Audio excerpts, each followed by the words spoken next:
વડોદરાની હરણી દુર્ઘટનાના મૃતકોને ઝડપથી ચૂકવાશે સહાય.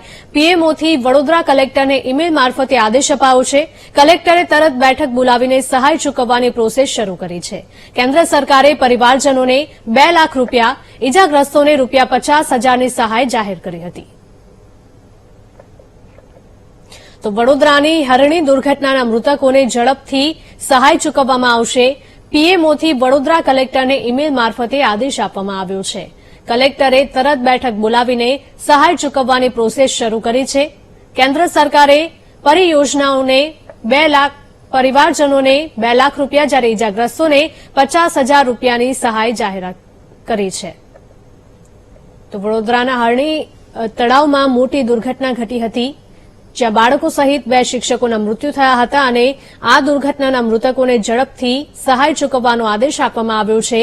પીએમઓથી વડોદરા કલેક્ટરને ઇમેલ મારફતે આદેશ આપવામાં આવ્યો છે.